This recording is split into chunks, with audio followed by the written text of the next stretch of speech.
हा घटक अभ्यासताना आपल्याला अशा पद्धतीचं उदाहरण जर दिलं तर ते कसं सोडवायचं.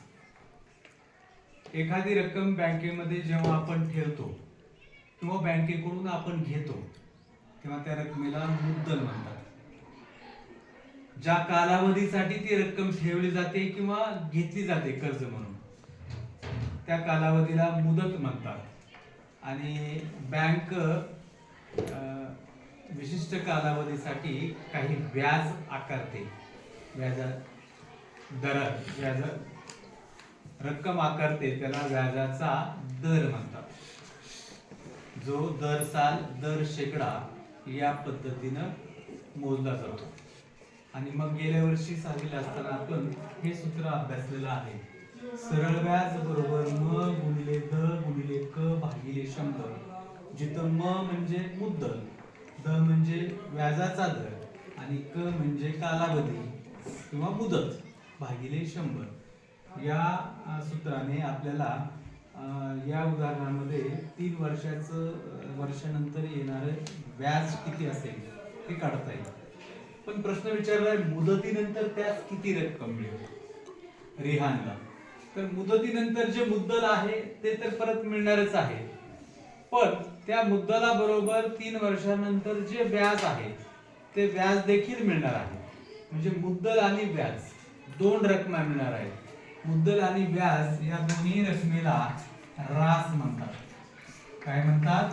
रास. मुद्दल मध्ये व्याज मिळवलं की काय त्याला म्हणतात रास. मग आपण रेहानला नेमकी किती रक्कम मिळणार आहे ते आपण या दोन सूत्राच्या मदतीनं काढू.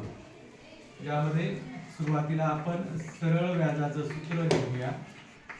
सरळ व्याज बरोबर म गुणिले द गुणिले क भागिले 100, जिथं म म्हणजे मुद्दल 5000 ठेवलेला आहे, द म्हणजे व्याजाचा दर आहे 8, दर साल दर शेकडा दर सादरशे, आणि कालावधी किंवा मुदत आहे 3 वर्ष, इथं 3 भागिले 100. आपण संक्षिप्त रूप देऊया. या शून्याला हे शून्य गेलं म्हणजे 10 गुणिले 10, या शून्याला हे शून्य गेलं म्हणजे 10 भागिले 10 भागिले 10.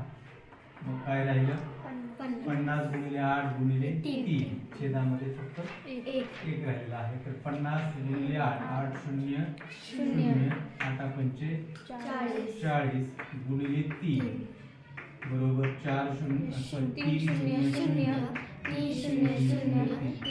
12, म्हणजे 1200 रुपये हे आलं सरळ व्याज. काय आलं? सरळ व्याज किंवा फक्त व्याज जरी म्हटलं तरी चालतं.